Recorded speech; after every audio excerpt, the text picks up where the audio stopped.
Hey everyone, how are you? So I wanted to give you an update on how I'm doing. My last update was on my 50th birthday, which is just about, I guess, coming up 2 weeks ago, and and I appreciate everybody's well wishes and checking in. It I had an eventful 2 weeks. After my birthday itself, that week was an okay week at work, decently busy. And at the end of the week, I started to feel pretty tired. But, with the having these nephrostomy bags, it takes a lot more out of you, just even to shower takes 20 minutes. And, it's like everything just takes longer. And sleep is an ongoing challenge. I think I'm starting to get more sleep, but that's impacted me a little bit too. But at the end of the week of my birthday, Friday night and Saturday, I just felt worn out, but okay, no big deal. And then Sunday, I slept late. I slept till almost noon, which is very unique for me. And I like really wasn't that hungry. And in fact, like food like was like making me gag, and so that food aversion was back. And I think Brian was like, oh my god, and your temperature is starting to spike. And I think Brian was worried that this, what happened leading up to my kidney loss was happening again. So he was starting to freak out on Sunday and was like, we need to go to the ER. And I was like, no, no, no, we're not going to the ER right away. Like, the ER is exhausting and is intense, and I know that's what you want me to do, but like, if we don't have to go to the ER, we're not going to the ER. It's not an easy place to be. So on Monday, I woke up. I felt a tiny bit better, so I worked a half day Monday, and Monday afternoon, I really just didn't feel well, and said, okay, I'm just not gonna attend the meetings in my afternoon, and took the rest of the day off. And we happened to have a meeting with my oncologist to review my scans from the week before, my quarterly scans, and there was a bit more cancer on the scans. And that was a very, it's always hard to see and talk about. It was millimeters of growth. So from an oncology perspective, my oncologist sees that as almost stable compared to my June scan.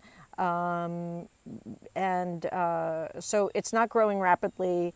Slow moving cancer is one of my blessings, from the cancer perspective.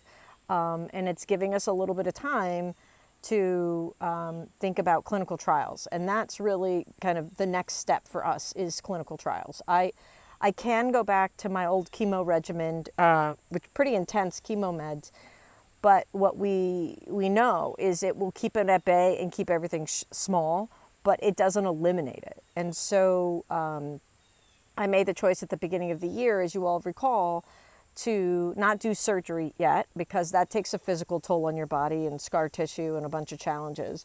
So let's see about clinical trials. There's all these developments and new drugs. Like, maybe there's something out there that we could leverage. So I talked to the head of clinical trials in the middle of July. I think I might have shared this in my last update, but I can't remember. And my kidney function was not optimal, and it wasn't bad. It's good, but just not optimal yet. So, so the fact that that Sunday, things weren't feeling good, Brian was wondering, like, maybe it is the kidneys. So when we talked to the oncologist on Monday, she said, well, why don't we just put blood work together, go over this afternoon, get some blood work, and we'll see if the kidneys are operating normally.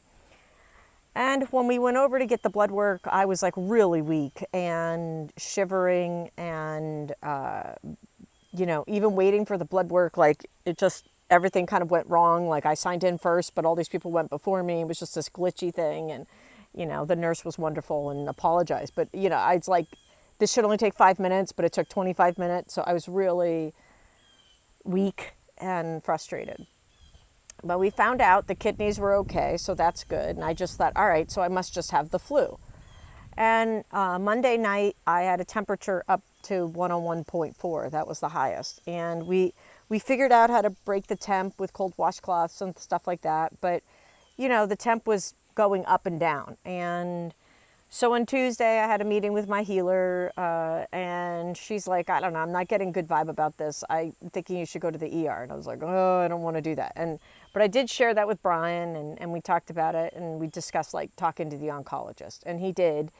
And they were going to see about getting me into kind of like there's this urgent care for those of us that have cancer. I think it's just to kind of help for those that have immune system challenges. But it's a very small office and it only takes so many people and you have to be on a list, and they couldn't get me on the list. So by 3 o'clock, they had said, oncology had said to me, your temperature's still going up and you have the shivers now and again, like get to the ER. So we went that night. We went and I didn't eat much that day. I couldn't really keep anything down. And so we got to the ER with me having had like a couple bites of soup and, some crackers. And they ran a battery of tests, and Yale's ER is great, and the doctors and the nurses are amazing and super efficient. But these things take time, and they had to grow my bacteria in a culture so that they could identify what it was and where it came from. They had identified in the first, let's call it 20 hours, that it wasn't sepsis or something as serious as that, so that's good. But that it absolutely was an infection in my blood. And if I had waited, this absolutely would have gotten worse.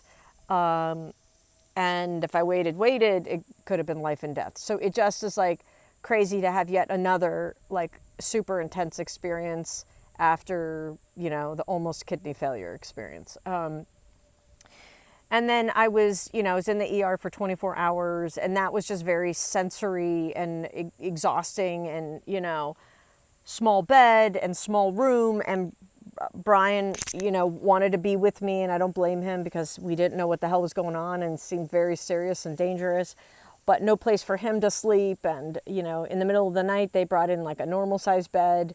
We kind of figured out a way for him to sleep at the end of the bed, but that also constricted some of my sleep. And, it was just like not to mention, there's no door, there's a curtain, and you just hear everything that's going on. And I was in a wing of the ER, so it wasn't like the most chaotic, but I just found everything to be super, super sensory. And, by 6, 7, 8 in the morning, like I'd only slept like 4 hours, and I hadn't eaten in 24 hours, and I was exhausted and just like frustrated and obviously not feeling well. And still, my nurse in that wing was amazing, and he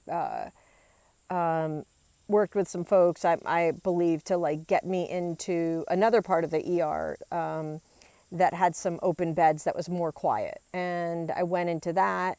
The one nurse there seemed like she had a lot on her plate and wasn't really interested in engaging. And the other, I don't think understood like she wasn't really making my situation easier. She would say to me, like, if something happens and we need one of these beds, you're going to have to move. And, so I was sitting there feeling like my room's not available. I only just got here. It's like 3 o'clock in the afternoon. I might have to move back into the chaos. There's nothing to eat and drink, and partly I was feeling picky, but I was also like, honestly exhausted and crying every 20 minutes and just feeling like, I don't know, I was dying again. And it just felt not fair. And why am I here again? And yeah, I definitely was having a pity party for myself. We finally got into a room at about 6:15. My roommate was stage 4 breast cancer and was an amazing soul. And what God does and who he puts in our path is like, so much to learn from, but what a warrior. She really helped me the first night. I was so exhausted, and I prayed to have a really great nurse because overnight, because I was just a mess. And I pride myself in being low maintenance as a patient, but I just didn't even have any of that to, move on. I was so weak. I was so tired, and she was this lovely younger nurse, but she just came in all I could say was just pure love. It's just what I felt. And she just said sweetly to me, "How was your day?" And I was like, "It was horrible," and I just started crying and "I'm sorry, I'm going to need your help with like 24 things and I hate to be a pain in the butt." And she just couldn't have been sweeter. "I'm here to help you. Let's just go through it. Here's what we're going to do." And I just knew right away I would be taken care of. As you all know, my mom was a nurse when she was alive, and I a lot of times feel like she sends me the best nurses. And I have a wide range of nurses and support care providers, and it's amazing just how amazing each of them are. Even the one gentleman that I had in that separate wing, I think his name was Joe, like he was really nice. Like, James in the ER was just amazing. This woman, Victoria, was great. Like, it just was like, I was so lucky to have so much love around me and have them care about me so much. But it was a tough week. My temperature was up and down. I was trying different foods from the cafeteria, and they don't have the best food, and some worked and some didn't.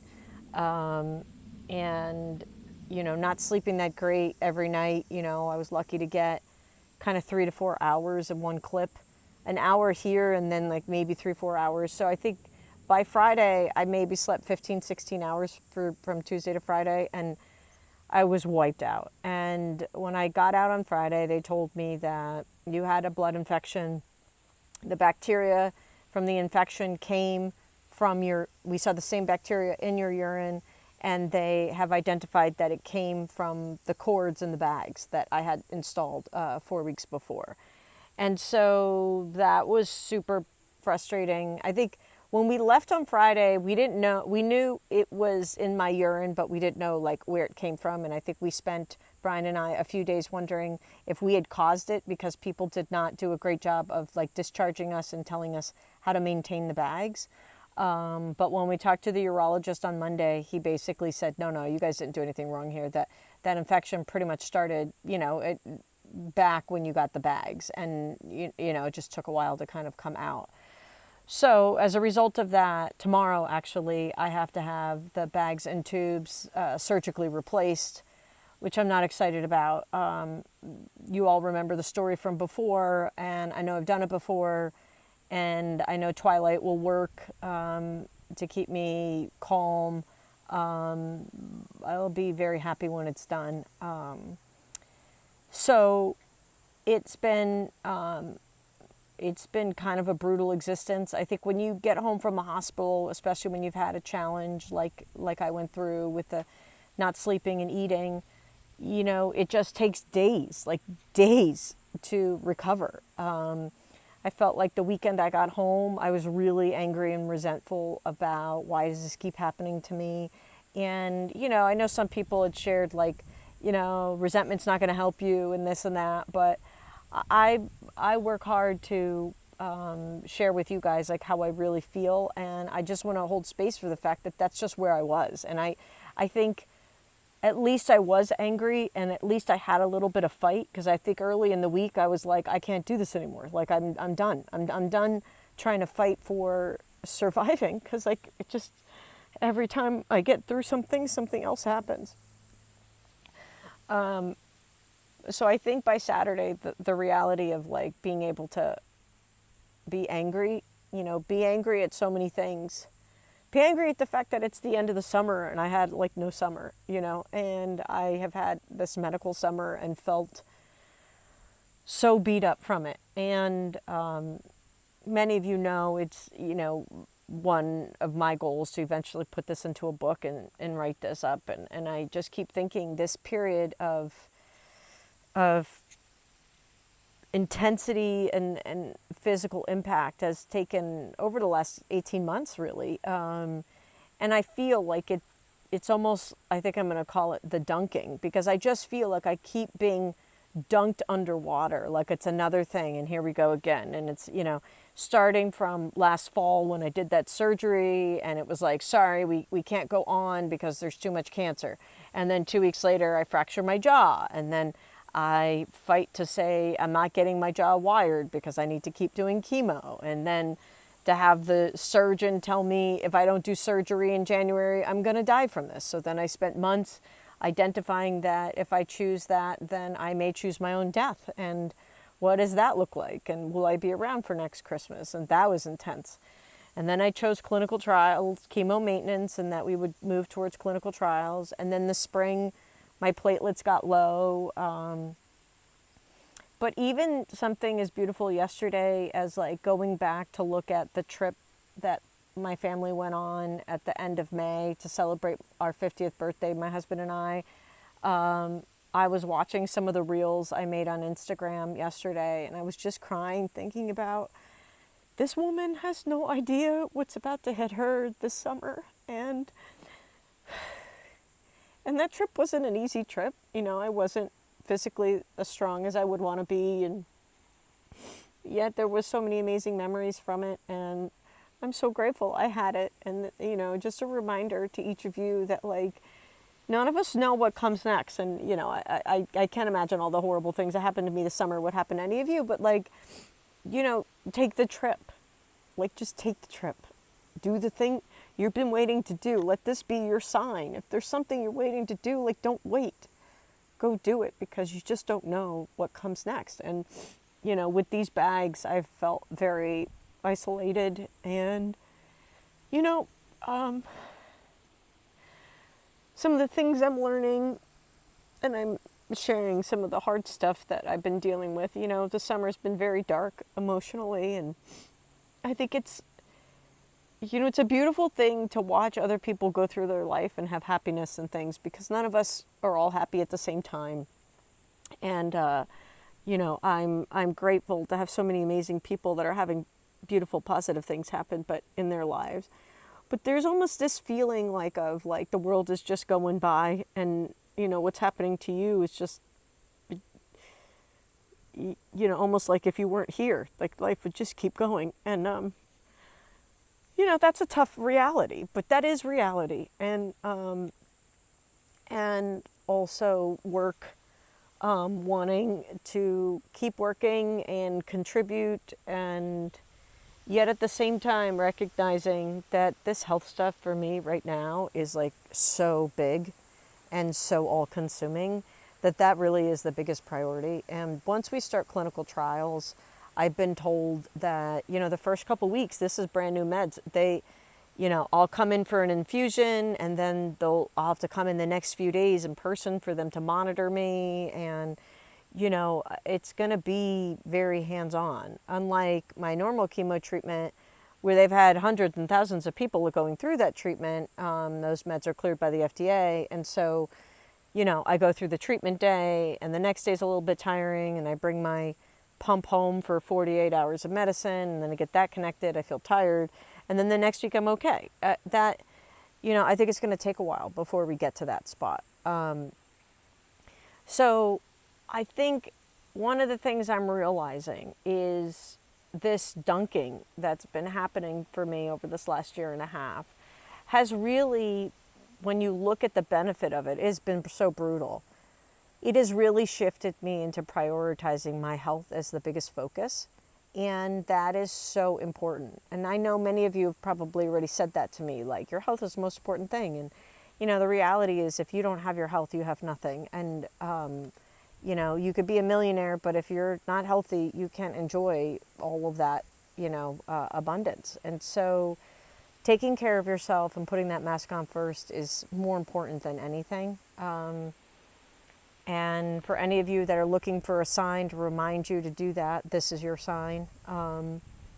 But also, by the end of this week, I actually started feeling more like myself mentally, more positive, recognizing there's a lot more for me to do, more people to coach, a book to write, a story to tell, wisdom to share.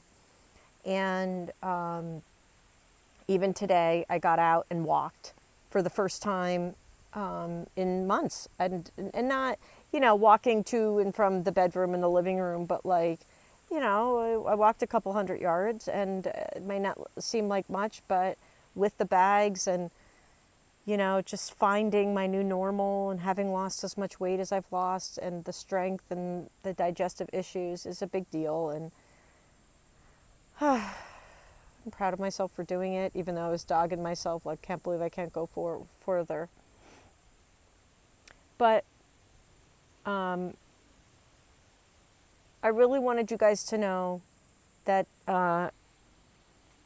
this happened, the blood infection happened. I'm on antibiotics, which is taking quite a toll on my stomach. I have the exchange of the bags and tubes tomorrow, Monday, and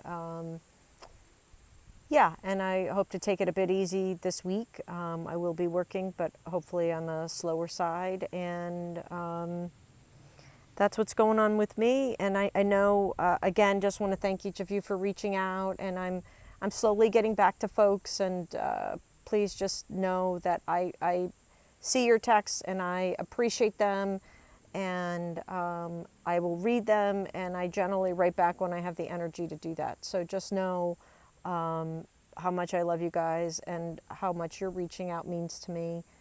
I've really isolated myself a lot this summer, and this week alone I talked to a few people, and it just reminded me how much I need each of you in my life. And I shared this in the last video, but when I'm hurt and wounded, I tend to go within and shut down and shut out the world, and that's kind of sometimes what I have to do for a few days. But sometimes the best medicine is to realize that there is a tomorrow, and each of you are part of that for me. And so keep reaching out.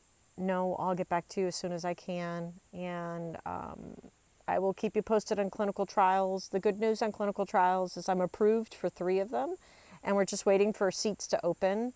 I very much know God and the universe are part of this. And whatever one is meant to cure this cancer is the one I'm going to get. And so say a prayer, throw out a good energy, best wishes into the universe, and know I'm refocusing and mentally feeling better and physically getting there as well. Sleeping better too. And I will report back in another week or so when I know more about clinical trials. So thank you, everybody. Thanks for listening and staying in contact and reaching out. Love you all. Have a great day. Bye now.